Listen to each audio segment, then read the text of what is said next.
Hey guys, in this video I'm going to be going over a strong moveset build that you can teach your Exeggutor in the second generation Pokemon games, as well as some additional moves that you could slot in and how you can access these moves. So your Exeggutor is going to be a Grass Psychic type, and this is going to leave it resisting a lot of different things: electric, fighting, grass, ground, psychic, and water, but it's also weak to a number of things: dark, fire, flying, ghost, ice, poison, and then it's going to be very weak to bug. In terms of its numbers, special attack is its highest one, up there at 125, respectable HP and attack each at 95, defense at 85, and then special defense at 65, and speed at 55. So taking a look at this standard build on your Exeggutor, and I'm going to give you some additional options of some other moves that you could also slot in. So move number one, you have a couple of different options here: either Sleep Powder or Stun Spore, depending on what you're looking to do. Causes the target to fall asleep with that. Sleep Powder, 75% accurate, whereas Stun Spore paralyzes the target, and it's also 75% accurate. Going over and taking a look, this is not learned through leveling up by Exeggutor. It's going to be a pre-evolution move, so we're going to have to learn it on our Execute.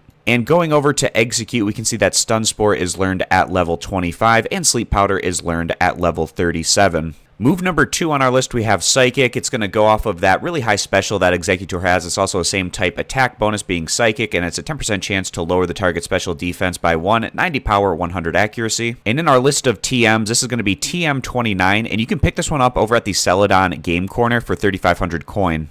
Move number three, we have a couple of different options here. I go with Giga Drain. It recovers 50% of the damage dealt, 60 power, 100 accuracy, and you get that same type attack bonus with it being a grass type move. And Giga Drain is going to be TM19, and it's picked up as a prize for defeating the gym leader Erica. And if you wanted to try to go Hidden Power Fire, this is a TM that you can pick up over at the Celadon Department Store. And in the Celadon Department Store, it's going to be TM10, and you can pick that one up on the 3rd floor for 3,000. And I'll also link this article down in the description on how you calculate what typing that you're going to be getting on your Hidden Power in the Gen 2 games. But I really don't even think that's worth it, because I think Giga Drain more often than not is going to be the better choice to slot into this build anyways. Move number four is Explosion, and I'm going to give you some additional options of moves that you could slot in here as well. But Explosion is a really nice one to go with as kind of a last-ditch effort to deal out a ton of damage to your opposition. The target's defense is halved during damage. In exchange, your Exeggutor is going to faint, but it's 250 power, 100 accuracy. And this is going to be a move that would have to be learned in the Gen 1 game. So your Exeggutor, you teach it that TM10 Explosion from the Gen 1 Pokemon games, and then you trade it back over to Gen 2. Now, looking at the other moves that Exeggutor has access to in the Gen 2 games, the moves learned through leveling up, you don't have a lot of different options. You might be considering Egg Bomb, but it's only 75% accurate. And if you wanted to go with a strong and normal physical type attack, you could always just slot in Return, which is TM27. And the power there maxes out at 102, which is a little bit higher than Egg Bomb. And additionally, it's 100% accurate.